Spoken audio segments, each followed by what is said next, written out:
Today on Rebuilders, we cover a lot of ground. We do. We go deep into the world post-World War II. Yeah. And look at, I guess, what's changed in culture. Yeah.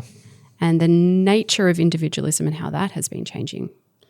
And we posit that there is a new individualism that has emerged in grey zone, and that we may need to change tack to disciple. Yeah. It's a fascinating episode and I guess a bit of an opening to a bigger discussion that we're going to continue to have in coming weeks. So let's get into it. Yeah. Well, welcome to Rebuilders this week. My name's Mark, and I'm starting because Daniel and Liddy want to talk about whether bananas are cloned, and I don't want to talk about that. I don't see why not. I mean, it's a very interesting topic.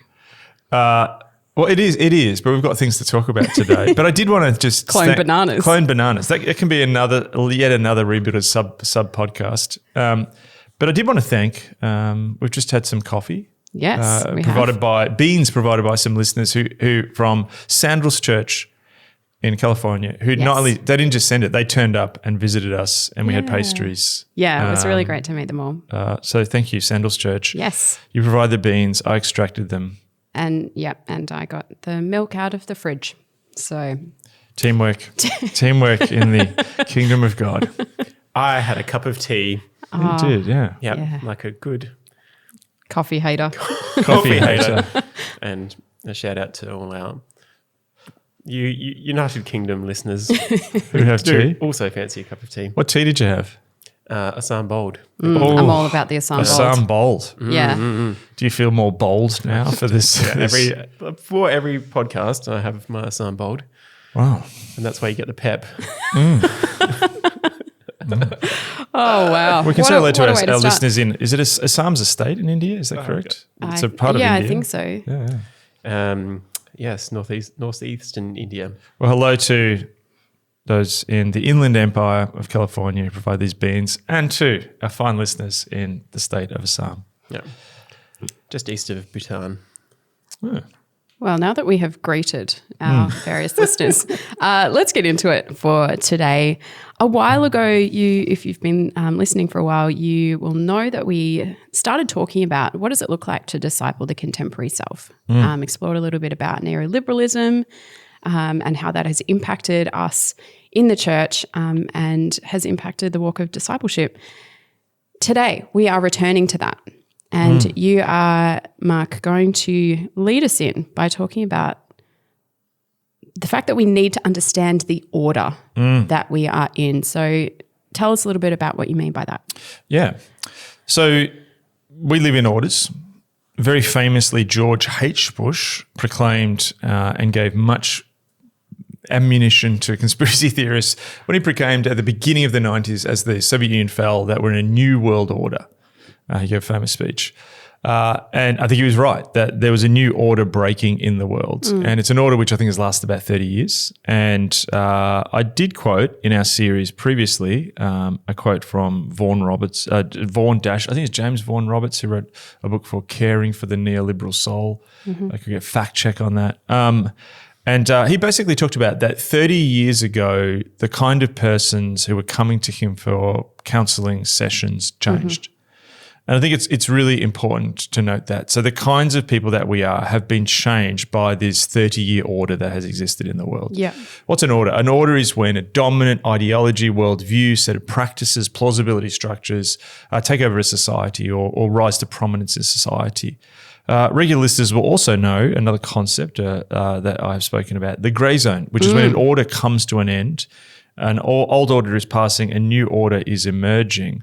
And so I think part of the need to understand what an order is something which will help us then learn how to disciple people, because understanding the cultural context that people are in is really, really important. Now, if you're going to go and be, a missionary in Assam or the Inland Empire of California, you would need to know the culture that exists in those particular places. Now, what's unique about I think the developed 21st century world we're in is culture is moving so rapidly because we're moving through these different orders. Yes. So you may have Japanese culture, but then you've also got how Japan is affected by various orders in the world at this time. Yeah. So what I want to do is I just want to dig in a little bit, and what I've been doing heaps and heaps of reading is trying to understand some of the structural changes that have happened in the world, because I think structural changes alongside changes in ideas are really what shapes the contemporary person. And I think all of us feel that something is changing in people. And to push into renewal, like deep renewal, there's another one I've just chucked out, a new term, deep renewal, where it's not just the Holy Spirit moving in some services, but actually that is the Holy Spirit bringing new life, where the actual renewal in society occurs. Yes, which is what Robin Lim talked about last week. Yeah, exactly. Okay, so to go back and understand our part of it too is I think we're good on history from the past, and I think particularly the West is really obsessed with the history from just in between the wars and World War II. Yes. And often we don't understand the history of the last 30 years. So effectively, we lived in a very different world order in the last 30 years, and I want to just talk about some of the shape of that, but I want to talk about even some stuff that's shaped us since 2008. But to do that, I just want to just quickly paint a picture of the economic order since 1945. Okay. So really, the world goes into an absolute crisis with World War II, but also very much in the living memory was also the Great Depression. Yes. And so, one of the sort of dominant ideologies and orders that takes over emerges from the thought of who was originally a bit of a young whippersnapper around the halls of power in London, emerging economist called J.M. Keynes, who was actually part of a artistic bohemian set that hung around Bloomsbury, also known as the Bloomsbury set, people like Virginia Woolf. So he was hanging out with these sort of artists and thinkers and bohemians, and they saw that they were birthing a new kind of world, and that they were doing that through paint and through art and so on. He was quite a bit different in the sense that he felt very much at home in this world, but actually his field was economics. And Keynes had actually studied at Cambridge, and I think he studied mathematics, but his intelligence meant that increasingly he was used by the British government. And his vision really of economics was one which he wanted to change how people thought about the world. And so he had this idea that, in a sense, that the economy or money was almost a sort of figment of people's imagination, and what gave it truth was actually government putting particular rules around it. This is in contrast to other people who believe that money was almost what pre-existed government, if that makes sense. So you have money that exists out there and we can trade. And, you very much get that thinking today with Bitcoin. If you think about Bitcoin, people believe that, hang on, if we can just get rid of all this government regulation, and you've literally got Bitcoiners who are trying to do almost sort of libertarian anarchist communities in like islands in Central America where it's just all Bitcoin. So if we can get back to almost the Garden of Eden is the unfettered exchange of money and trade between people. And that's how we're going to get back to almost the sort of Garden of Eden experience. Interesting. Keynes actually, wrote a book about money and said, this is false, that actually it's the government which gives legitimacy to money. The government sets currency. And so he advocated, and also what happened during the war is that almost all of the economies, particularly involved in the war, the government just had to run everything. So they were all wartime economies. Yes. And this saw the potential of the government to actually control the economy in ways that people hadn't thought of earlier. And so coming out of the Second World War, you had America ascendant. And also some of these ideas were put into place by FDR, who was the US president, and really as these sort of reparative things to actually get out of the Great Depression. It's called the New Deal. And this order sort of created an economy that was very industrial. They had welfare elements. This is when things like the National Health Service, the NHS, when Britain was created. And so you had the world coming out of the sort of chaos of the 1930s, the 1940s with the war, and you had this period where America was dominant industrially in the world, and a lot of the world was repairing. The European empires were passing, but still in a kind of economic ascendant position in some places. And really this order is, what we think about when we think, many people look back on this and see this as a sort of high point of the West economically, where there was high employment, People could be provided by things by the government. There was jobs in factories. Yeah. Globalization, as we understand it today, hadn't taken off. And so this was this period which really lasted until the sort of 1970s. But the problem is what you had in the 1970s, you had the problem that for the economy to keep going, you need production to keep happening, the economy, to keep growing. And this began to run a bit of asunder in that time. A lot of this was around energy.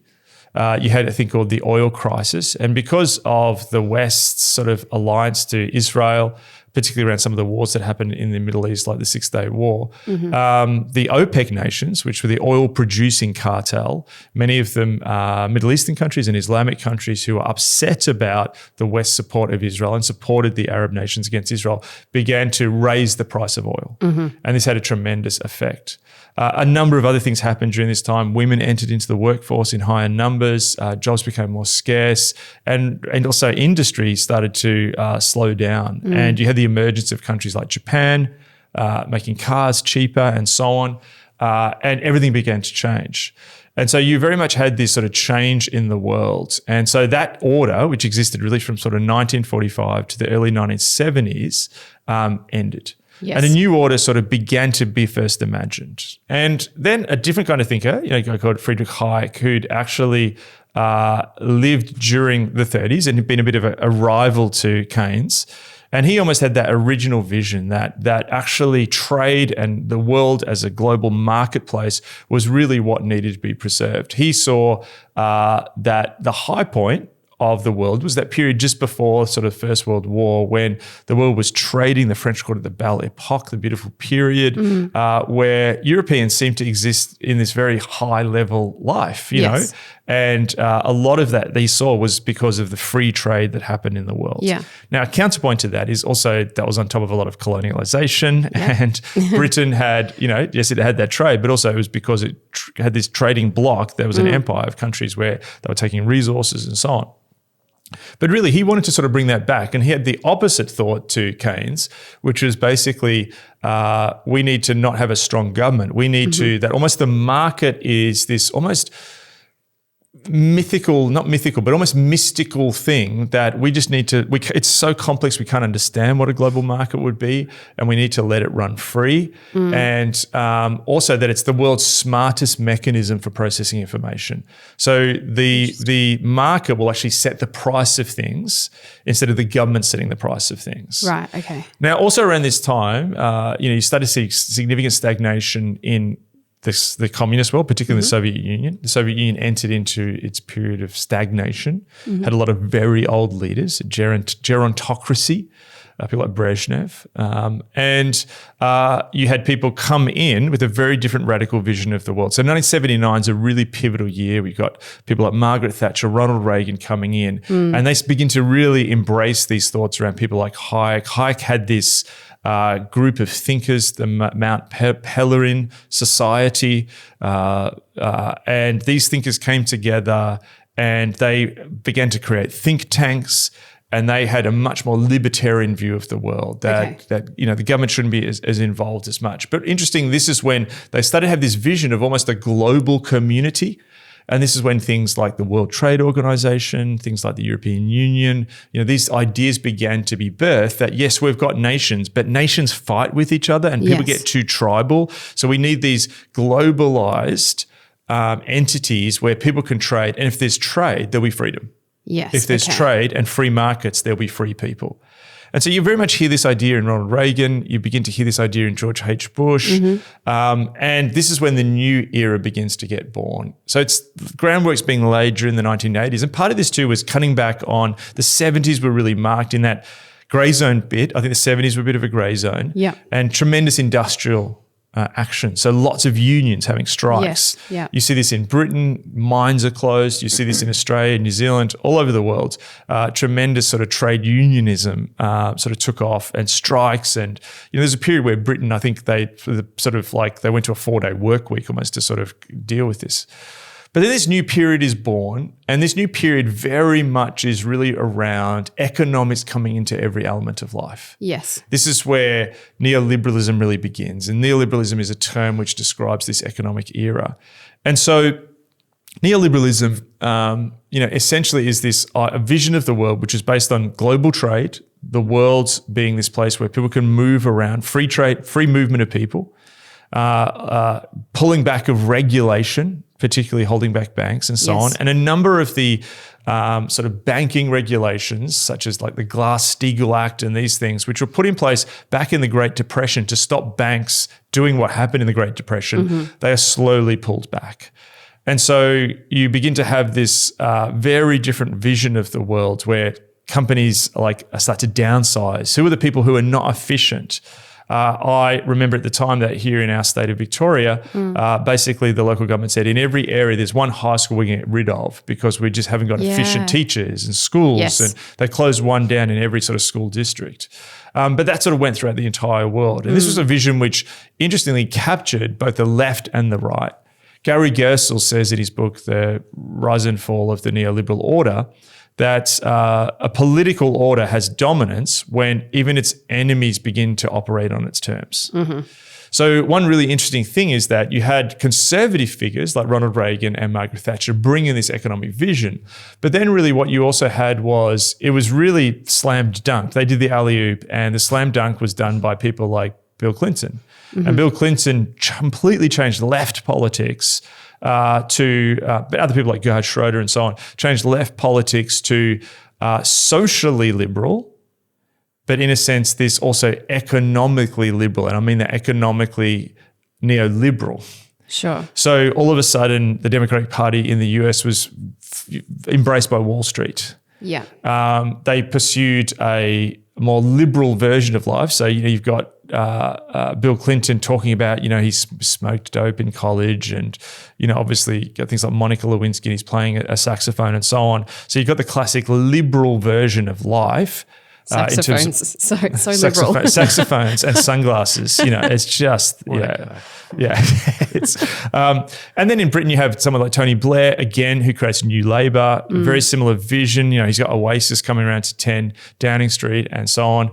And this is the order that like free markets, but then also sort of frees, like pulling back on social mores of the past, if that makes sense. Yes. Now, this all comes to us a tremendous crisis, and we've talked about some of these crises before, but the real big crisis is 2008 when you have the global financial crisis. And this is when I think the neoliberal order begins to run asunder. I'm going to pause there because we're going to come back to that period and how things have changed since then. Because this is a lot of the craziness people see in the world. Like a lot of people talk about what happened in 2016 and the world changing. I think you can actually go back to 8 years earlier to 2008 is when really this stuff started to begin. But I'll just pause there. So that's a sense of trying to understand the order that we're in. And I'll bring back the threads too. Remind me to bring back the threads of Hayek and Keynes and their competing visions later on. But yeah. Well, I've just sketched out a very average looking timeline here based on everything that you just shared. One thing, just to clarify. Yes. When you were talking about that change that happened sort of 1970s, that grey zone, 1970s to 1979-ish, would you say in a really rudimentary kind of way, it's like there was this sense of the world as almost like compartmentalized countries, which you look at a political map and that's how the world is represented. Yes. But this move towards like a global economy kind of got an eraser and sort of is kind of erasing the borders. Yes. So there's this sense that we're not relegated to our own locations. We're actually we're able to move around. We are one global people. Yes. Yes. And so the globalization thing is a huge part of all this. And what's really interesting is Keynes originally, like in the sort of 20s, wasn't. Later on, there's tariffs, right? Tariffs are trade barriers. So basically, if you're a country and I'm a country and I'm going to import coffee beans, you put a tariff on it. I've got to pay you, to protect your local coffee bean producers. Early on, Keynes and what they called the free traders. So these were people who early on. So this vision existed for a long time before it got global preeminence. They would literally say free love and free trade. Interesting. So they literally, the Bloomsbury set had this vision of, they were all sleeping around with each other, and in many ways their sort of sexual ethics look a lot what is dominant now. Yes. Keynes would change his idea on tariffs, but it's just worth marking the fact that early on this vision of free trade in the world and free love and no borders, and then no borders between in terms of monogamy, yes, was actually linked to part of their vision, which is fascinating, I find. Yeah. So you're 100% right. And you think what also changes when the Soviet Union falls was before that, half the world was divided between communism and liberal democracies. So once that border is erased, all of a sudden you've got all these new creation of these countries, Central Asia, Baltics, Ukraine, et cetera, in the world. And a lot of new countries are birthed at that period. East Timor, so it's like these nations are able to be birthed because then they're sort of joining these big trade organizations. Yes. Now, one of the huge things that changes the world that is a historical moment is the advocacy for China, which had repressed its democratic uprising at Tiananmen Square. But Bill Clinton particularly pushing China to join the World Trade Organization. Yeah, okay. And that changed things because all of a sudden you had someone who then came into that dynamic, which was which would set the path that we're onto now, yes, where it enabled China to significantly compete with the West. But the belief was, we will let you come in because we have an ideological belief that it's going to make you like us. So China's going to come in because yes, the ideological belief was free trade will lead to free people, that capitalism or this form of neoliberal capitalism will lead you to get rid of communism and embrace democracy. Yes. That's why they did it, but it has not played out like that. Yeah. In fact, it's the opposite. Yeah. Was that an intentional thing? Yes. Do you think? Yes. Yeah. Okay. 100%. Right. This was an ideological belief of these people. Yeah. Yeah. And so that's why they did it. So that, interesting. And also Soviet Union. So, you had this period of Russia going through this, and all of the big companies came in. So a lot of, we did our episode, last week or 2 weeks ago on Prigozhin and the oligarchs. Yes. The oligarchs emerged at this time. So people like Roman Abramovich, Mikhail Khodorkovsky, these people come into this vacuum of all these state-owned enterprises in Russia, and these oligarchs buy them up. And Russia just goes through this insane, it's like capitalism on methamphetamines, which people actually look back now, and partly what's happened in Russia is a reaction against that. I'm also, I don't know if it's entirely relevant, but it's something that stood out to me. The role of the arts in sort of catalyzing these moments of change, like Yes. thinking back to what you were talking about with the Bloomsbury set. And I even think before World War One, post World War One, like the Roaring Twenties and all of that. Yes. Yeah, what kind of how does it feels like culture change is often comes off the back of like a movement in the arts. Yeah. I would say there's an interplay between the two. Yeah. So particularly as the modern world begins, and okay, let me go back one step. If you look at the West, you've got this Enlightenment project based around science and rationality. Yes. And, that's often how the West is seen. But always, almost since the beginning, you've got the like A side, the mainstream Starbucks chain, and you've always got this B side of the bohemian hipster coffee shop scene, but both are equally part of the West. You've got the French, English, very sort of rational stream, but then you've got this very German romantic stream. So let me give you an example. Like Mary Shelley, is hanging out, I think it's Lake Geneva with her very bohemian friends, and they write this story called Frankenstein. They were challenged to write a story at night. I think they're in a storm. She writes Frankenstein. Frankenstein's this story of, Frankenstein creating this monster and its technology. So there's been this critique of, it's like two lines of music in a symphony in the West. It's both sides. The West is this imperial pushing forward rationalist thing, but then also it's this anti-imperial bohemian thing as equally much as part of it. So you're 100% right. In the 20s, you see part of it's structural as well. I think that you have a kind of early attempt, again, because the Keynesian thing hadn't completely taken over. So what happened after World War I, there was this period where there was reparations in Germany. Yes. Germany was struggling. America began to emerge in the world. Britain was still, at that point, the transition was happening, but didn't realize it. So you had this period where it was this real early modernism. You've got, Picasso, and you've got modernist music, John Cage, these people. You've got, even like, it's interesting, like Greenwich Village in New York. Yes. Many of the lifestyles that we see now were in embryo back in the 1920s at that point in time. So you can find them everywhere in the story. You can go back to Lord Byron and all these people. So you're right. It's always there, and often it'll pop up at different times when different structural things will happen. Well, I mean, I was even thinking about the way that you were describing Bill Clinton and almost like that move towards those bohemian kind of lifestyle things, almost like legitimizing or like making a bid towards the other, Yes, totally. Yeah.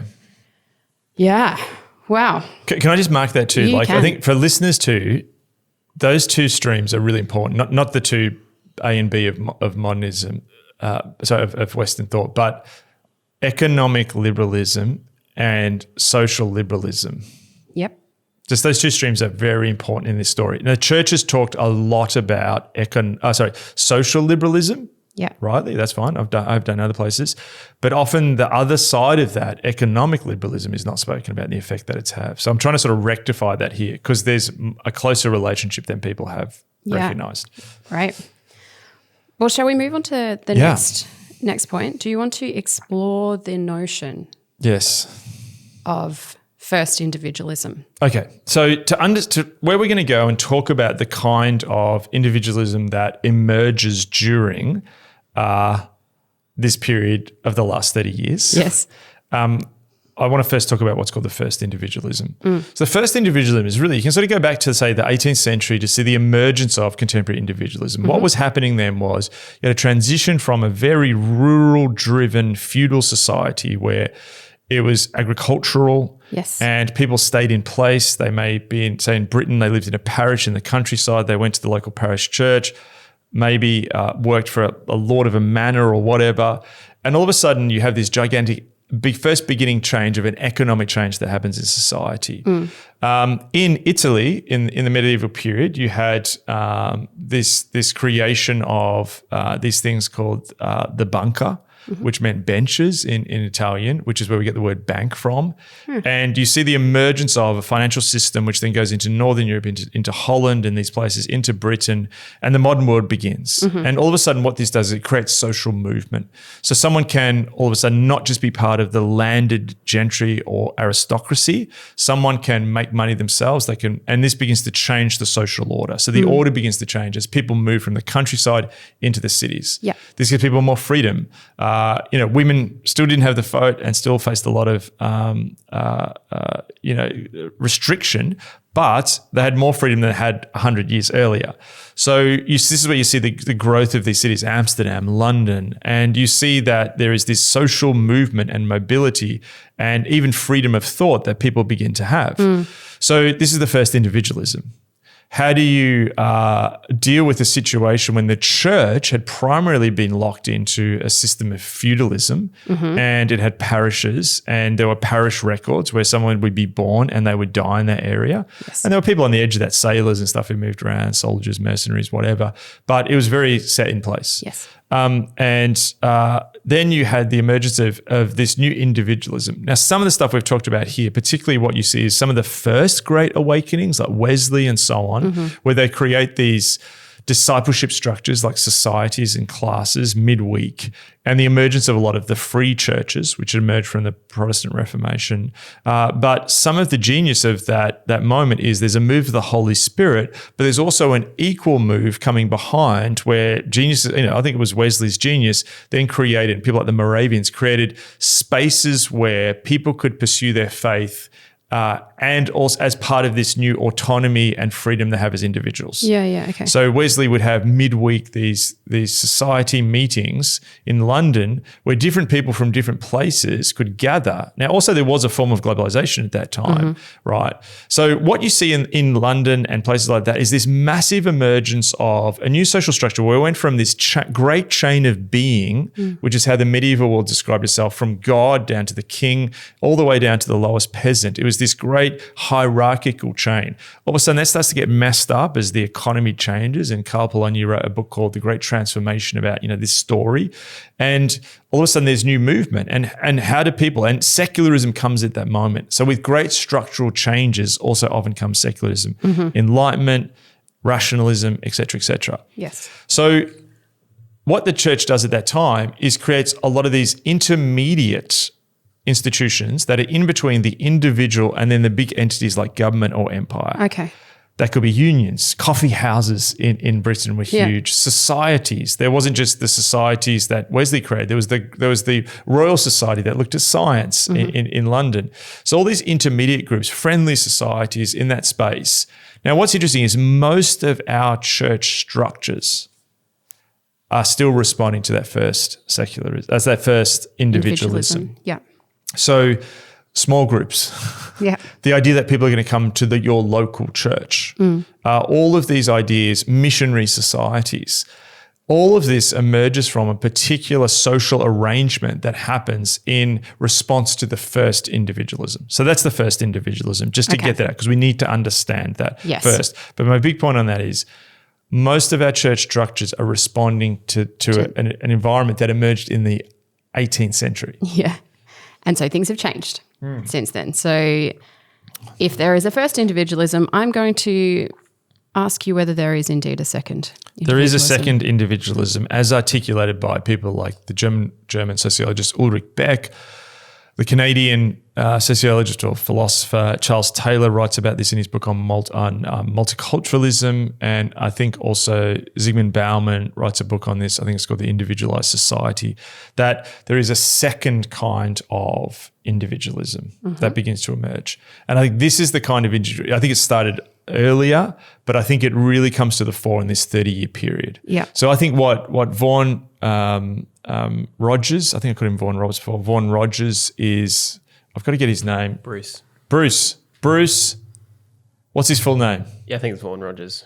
Bruce Vaughan Rogers is articulating. Rogers Vaughan. Oh, I've got it completely wrong.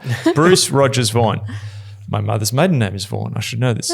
Yeah. So Bruce Rogers Vaughan, when he's articulating that things have changed and the kind of person that is now coming to him is not the kind of person that was coming to him 30 years ago, he is describing the second individualism. Second individualism is marked more by, if the first individualism was, hey, we've moved to London now, a group of people from all over the country, and we've come together as a society, and now we live in West Ham, and we're the people from West Ham, we're part of this Methodist society or that coffee house or this or the Royal Society. There's still an identity. Yes. Whereas what the second individualism is, you decide the identity. The identity is not coming from the intermediate group that you're part of. It's coming from yourself. There's an expansion of movement. So the 18th century first individualism saw mobility begin to come, but this is an expansion of mobility. This is the person who, I lived in London 2 years, but now I'm living in Buenos Aires, or, I moved here, I moved there, I'm changing friends. There's a much more higher level of social mobility. But what's really interesting is the second individualism is marked by, whereas the first one was like defining yourself against or moving away from the feudal system, the second individualism is moving away from the intermediate social structures of the first individualism. See, I grew up in church, but I don't do that anymore. My parents were part of trade unions, but now I'm working for this bank. We grew up in that little town, but now, I just had to get out. I grew up in the suburbs. I've now moved to this suburb, blah, blah, blah. So, and that's really, really interesting. Now, this has had huge implications for the church, for the church. And I don't think many people have realized this. This is why, for many of the pastors listening, it's so frustrating to get people to commit to stuff. This is why there is increasingly for churches under the boomer demographics such a rapid turnover of people. This is why you'll have people who seem to change their mind and be flaky, who deconstruct their faith quickly, who don't want to grow up in the denomination that they have left the denomination they grew up with and gone to another one. And this is why we've seen so much, I think, movement in the church. And the church is reactively being responded to this. So if you think about, church is trying to offer these people something in response to what's going on. But I don't think we've fully articulated that response or truly understood it. So I would say some of the best responses to this, and again, too, this is stuff I've been part of, we've talked about it here on Rebuilders, is a realization that individualism has intensified. I think we've talked about this in a way without talking about it by talking about generations. Yes. So people say, millennials or Gen Z, or they used to be talking about Gen X. Yes, but it's really about the second individualization. Yeah. If that makes sense. So you're saying it's not necessarily particular generations, it's more the order. Yes, so the people who happen to grow up and be formed by that order versus like there's just something magically in the water that if you're under 37, if you were you born drank. in 19, whatever. So I think it's less, yes, there are generational effects, but there'd be people who are born of that generation in, I don't know, Central African Republic who might not be shaped by that. Sure. Just because not everyone in the world at a certain time was shaped by that. Yes. It's actually you were raised in particular orders and you've imbibed those values and dealt with those structural realities of that time. Yes. So I think that the two best ways we've tried to respond to this is formation, spiritual formation. We've realized that the world is not neutral in a sense. So you could argue, particularly in the post-war era, that last order that I spoke about, that sort of Keynesian era, that, there was a general understanding, say in Australia, that not everyone went to church and there was a percentage of people who did, but in a sense, the general culture had some sort of Christian understanding and maybe they'd mock you a bit for going to church, but it's not going to terribly deform you in your faith, if that makes sense. There's been an increased realization, I think, in the last 10, 15 years of just how much the culture is deforming us. At first, it was like, if you go back to, I think, to the 80s and the 90s, beginnings of the church growth movement and even some of the emerging church stuff, it was like, or even missional churches, like, the culture's changed. We've got to change for them to reach them. Yes. But then it became, hang on, we're getting changed. Yes. And I wrote about this in Disappearing Church. So some of the solutions I suggested and many others and friends and stuff was, almost there's two elements. One is like a prophetic thing. Hey guys, this is happening. You need to be aware of this and not do this. Yeah. And secondly, here's some formational habits that we can do and sort of counter formational habits. Again, good stuff. So I think that has defined the second individualism. Okay, I'll just drop this here and then I'll let you guys make a comment. I think that the last order really, and again too, as I've said, this grey zone, so there's overlaps. It goes from really, I think, sort of like maybe 79 or maybe 91, but I think things start to really change in about 2016. Okay. Any thoughts before I move on? I'm just dropping so much information. Yeah. So what you're saying, it feels like this isn't just as we look at these kind of different orders, it's not just a change in the kind of culture or the way we see the world. It's actually fundamentally changing how we see ourselves and how we understand who we are and how we, I suppose, our sense of identity. Is that true? Yes. Okay. So the order informs how you see yourself. Right. Okay. Your identity is linked to the order around you. And one of the great tasks of discipleship and biblical faith is to root your identity in Christ, not in the order around you. Yeah. So the neoliberal self is the self that is entrepreneurial. Yeah.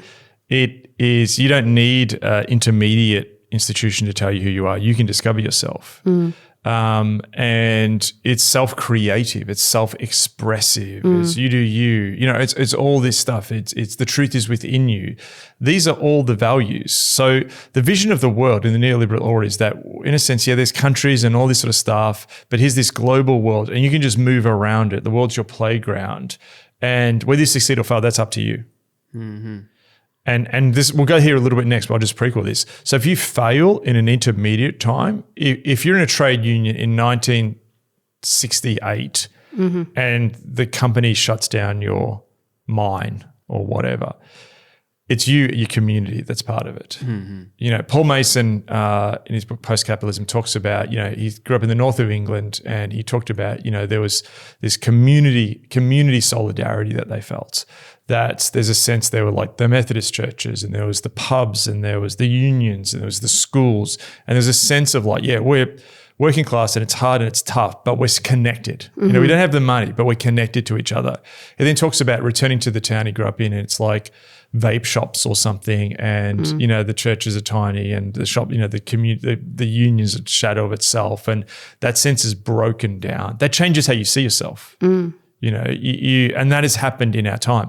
And if you think about it, so much of church around community and what we're trying to build, there's lots of people realizing this and here's how we build community. And even the idea of the word, all of a sudden in the 90s, all of a sudden these churches start calling themselves community churches. Yes. That's a sort of reactive understanding that, hang on, something's changing here. Yes. No one in 1948 had to call himself a community church because community just happened. Yes. You know, for a lot of people. Yeah. Okay. Well, with this in mind, we've talked about first individualism, second individualism. So are you kind of indicating in 2016 that you think there's been a move to perhaps a third individualism, another form of individualism? Yes. Okay, I think we are moving into a new individualism called crisis individualism. Watch out. Crisis individualism. Okay. So I recently watched, actually when I was flying back from the UK, I watched on the plane, I'd never seen it before, the movie A Few Good Men. I think it was originally a play. Is it Aaron Sorkin? I think so. Oh, Daniel's on it. Daniel's on it, You Googling away. Just tell me if it's... handle Yeah, so it's the classic... Or screenplay by Aaron Sorkin, yeah. Yeah, so I think it was a play originally and a movie. Anyway, fascinating for a couple of reasons. What year is that movie? 92. 92, the beginning of the period we're talking about. Yeah. So basically the premise of the play or the movie is it's about an incident at the Guantanamo Bay, interesting, a place that would come into much prominence about 10 years later. And a soldier's been killed because he's breaking the rules of this Marine unit who are protecting America from the threat of communism is how the Jack Nicholson officer character sees it. Yes. And so there's these courtroom interactions where you've got Jack Nicholson who almost symbolizes the post-war order, Cold War. He's protecting. And then you've got the new order emerging, which is Tom Cruise, always a hotshot. It's always a hotshot. Demi Moore, it was, in a brat pack, coming into maturity over brat pack years. But they're like the new America, the new order. And what happens is this guy's been killed, and he's been killed because he's broken internal sort of Marine sort of core behavior. And effectively what the Jack Nicholson character is saying is, yes, we have to do some bad stuff. And we do bad stuff because there's communism out there and we're the line on the wall. And we're the ones who enable you to have your nice little life inside here. Yeah. But you hate us and you're disgusted by us, but you need us. We're the monster you need, is his argument. Yeah. Classic Cold War, previous era thinking. Then you've got the sort of Tom Cruise, Demi Moore. They're lawyers. They're activists. They're pursuing justice. And they're sort of like, no, we're moving into a new world now. This is me summarizing the movie. Yes. We're moving to a new world now. We don't need to think like that anymore. What you've done is unjust. And your world of communism versus us and this dangerous world, that's gone. So it's almost about the erasure of a border at the beginning of the era of globalization. Yeah. What so marks the movie as well is... so it's almost like we're going to go down this new direction as a country and as a world. It's going to be okay, isn't it? And what's also interesting about the movie is it's literally Jack Nicholson, Demi Moore, Tom Cruise all yelling at each other. And it's just marked by this incredible sense of energy and ego and bravado. Yeah. Like it's so like almost that sort of peak of America at its absolute height. September 11th's not there. It's a unipolar moment. Soviet Union's been defeated. Watching that now, it seems so contrasting to the spirit that you see in popular culture at the moment. Yeah.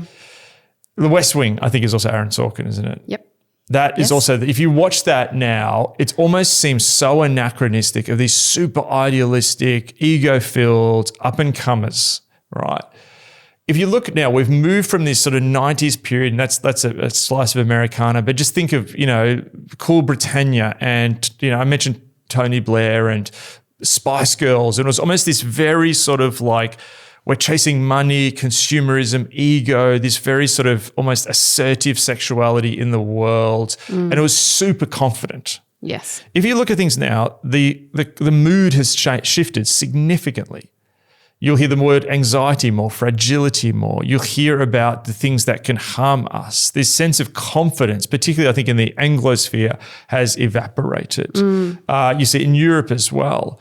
And increasingly, the way that the individual talks about themselves is less about, I'm going to go and do all these things, to increasing like, here's the things I can't do because of these external forces. Yes. So it's like the locus of control has moved from internal to external. Yeah.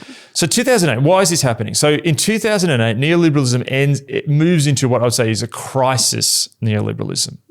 2008 happens and you have the collapse of the banks because again too, there was a rolling back since the 70s of a lot of those restrictions, and you had the growth of these giant banks, and risk is everywhere.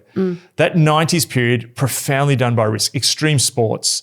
Think of MTV's most popular shows like Jackass, just stupid idiots doing stupid, risky things. And half of them are now probably like they're all wounded. They're like hobbling around like elderly people, these guys in there, because they did stupid things in the 90s.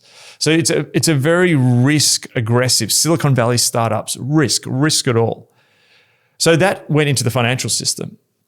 And perhaps the financial system drove that risk. So it was all about risk, maximizing profits.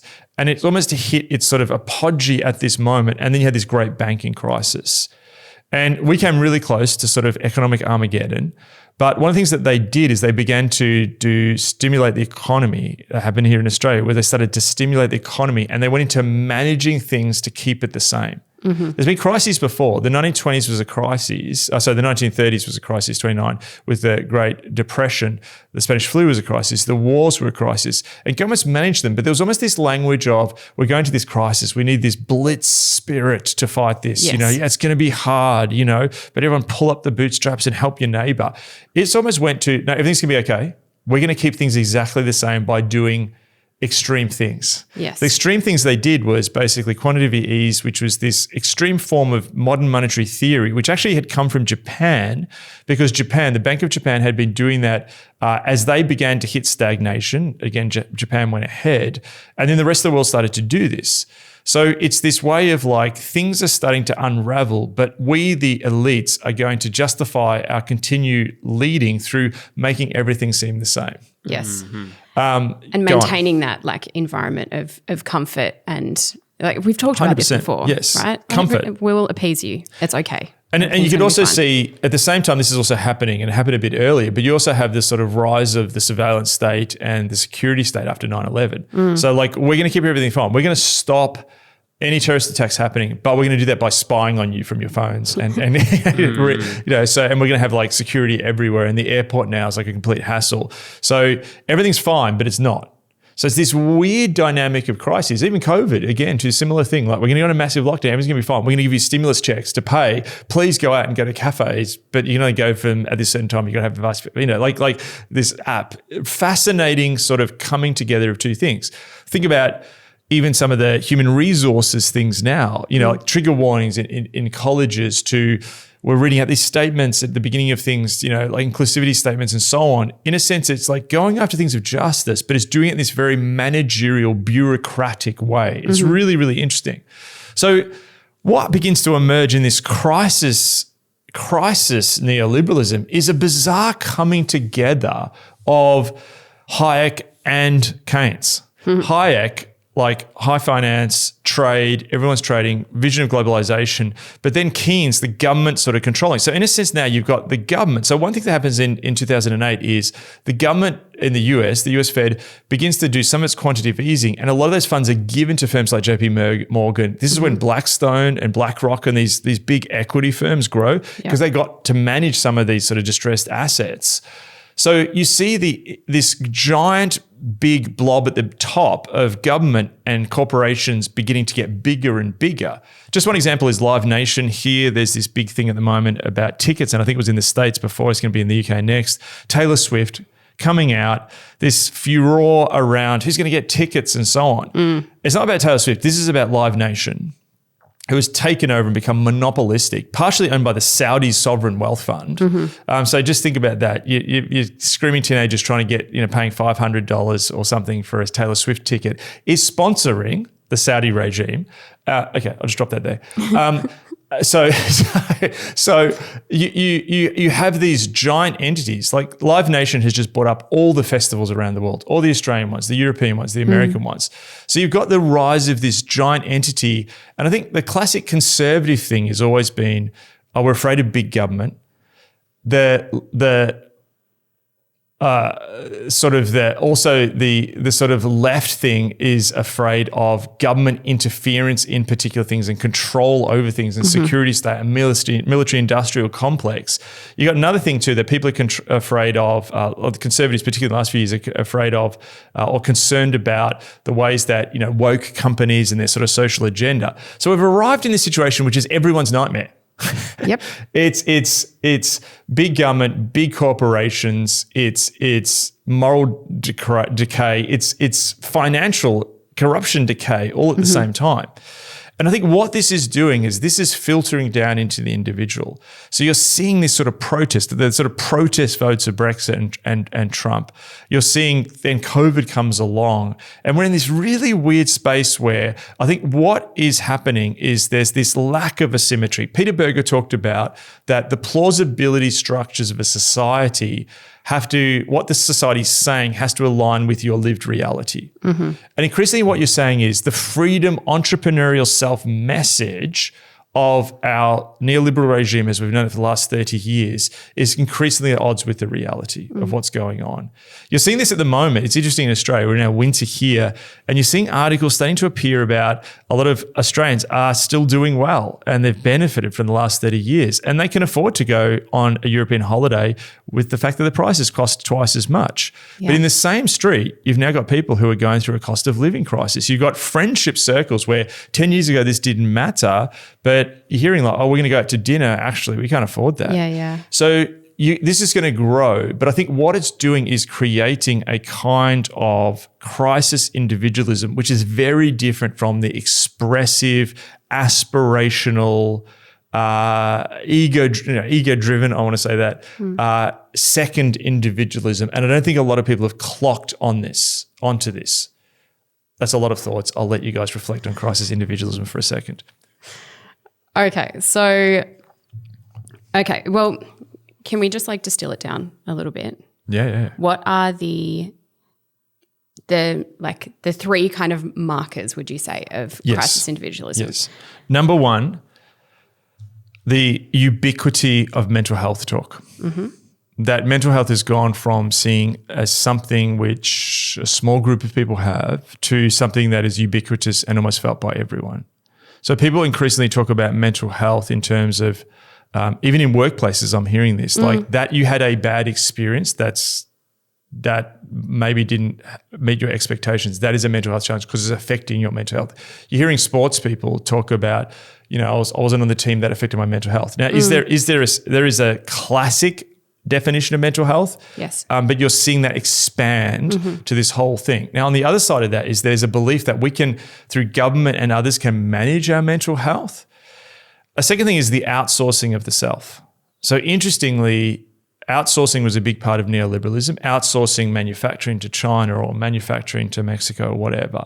But increasingly, then you're seeing, and Tim Ferriss wrote a book called The 4-Hour Workweek, which is sort of a productivity hack book, where he just said outsource all these tasks like, your shopping list or something to someone in India. But increasingly, you're seeing this like, I need someone to help me with this, or I have this condition. You're seeing this increased demand for people to outsource in a sense, things that are wrong or going wrong with themselves, conditions and so on, to the point where our National Disability Insurance Scheme, the NDIS here in Australia, is actually saying, well, we can't deal with in the future people who have what they're calling psychosocial conditions of anxiety or low-level anxiety or social anxiety. Yeah. The third thing I would say is a general lack of hope. Concern about the environment, the future not looking good. You're seeing that in real world terms. That one of the biggest things that may even hit us very soon is a lack of a demographic cliff that we're falling off, because there's a lot of people like, I don't believe in the future enough to have kids. Yes. And that's huge. Japanese Prime Minister President, I think I've talked about this before, said recently Japan's going to become almost dysfunctional within a few years because they don't have enough people to run the trains and run the air traffic controllers. So you're seeing a general fear about the world, plague, famine, pestilence, war, all of these things. And the tone is no longer, like people talk about progressive politics, but you go back to the yes, we can Obama moment. That was, I think, a high point that we didn't realize at the time that people are coming down from, that the world can change. A generation's emerging into the world. All this stuff's happened. The world can change. Also, Mervyn King, the former chief of the Bank of England, called it the nice period, the no inflation, constant expansion. That's gone. Inflation's back. Things cost. We're starting to discover the real costs of things. We're not being subsidized by China or people anymore in the way that we used to. Things have a cost now. And so I think it's the return of a lack of hope and, wow, life's hard. And that is changing the tone in the culture. Also an increased reality. I think the nice period, the last 30-year period, also in a sense, and I'll get into this more, I think maybe I'll do a whole one on this, but it depoliticized things. So issues of racism or oppression were not spoken about in the way, and then it was almost like they were pushed down. And then all of a sudden that lid, which was keeping them down, and maybe the lid was like, hey, don't worry about it because we can all go and buy new sneakers at the new mall, which is just open down the corner. That's gone now. And so all of a sudden this repression of talking about stuff that we should have been talking about, that lid's been taken off and now everything's politicized. Yes. So the whole of culture is politicized because it's a reaction to what happened earlier. And so the general tone of the culture is changed from one of second almost aspirational individualism to now crisis individualism. And we're bumping up on the hour, but I want to just drop this final thought. Sure. What if that means we need to change tact? What if that means that a bit of life hacks and don't pick up your phone in the morning? And hey, listen, I talked a lot about win the day and not looking at my phone early in the morning and trying to craft a life where you do different productivity things to ensure that you're not being formed by the world and being formed by Christ. What if that sort of spiritual formation, what if in a sense there's an element where we're now in a new era where people are actually being exploited? Okay. And they're in crisis because the model of the world has exploited them. I think I'll talk about that more next time. But what if then the answer in discipleship is you're not so much dealing with here's better formational content, here's better patterns of formation. What if it's actually now about deliverance from a system which is actually exploiting people and robbing them of hope and is now a system that's is moving into a significant crisis as a culture? Yeah. And before, when we were preparing for this episode, you kind of used the image of Exodus. Yes. Of the Israelites in Egypt. Yes, and that's kind of what you're saying. Yes. For this I was about to say generation, but I should say order. Yes. Yeah. Yeah. Wow. So much covered there. Is there anything else you'd like to comment on there, Daniel, before we finish up? So much to take away and process, which I think would be good for all of us to consider and what's God speaking in the midst of it all. Yeah. I just reflecting on that third kind of dot point that you mentioned with the sort of the typical things of what you're seeing with crisis individualism. You've got the ubiquity of mental health talk, the outsourcing of self, but finally that general lack of hope. And I wonder, thinking about this in light of, talking to Robin Lim last week about what the Asbury outpouring was like and, what we've been experiencing here locally at Red Church. But we know so many churches across the world are experiencing new moves of God. And this flavour that comes with it is this hope, this renewed hope in his goodness, in his mercy, in his and his desire to grow and build and love his church and make her new again. So, yeah, I'm excited to see how that emerges. Well, what if crisis individualism leads to renewed individuals? Because crisis leads to renewal. Whoa. Did you just come up with that then? Yes. Yes. I like it. Well, once again, thank you so much for joining us. We're going to be continuing to explore and unpack some of these ideas in coming episodes. But yeah, we'll see you next time. Just a reminder, there were a lot of authors mentioned in today's episode. If you want to get a list of the books that Mark was referring to during that episode or during this episode, we send out a list of them in our subscriber chats to our mailing list. So if you're not part of our mailing list, you can easily join by heading to rebuilders.co and signing up there, and we send out the email a number of days after our episode is released. So, yeah. See you next time.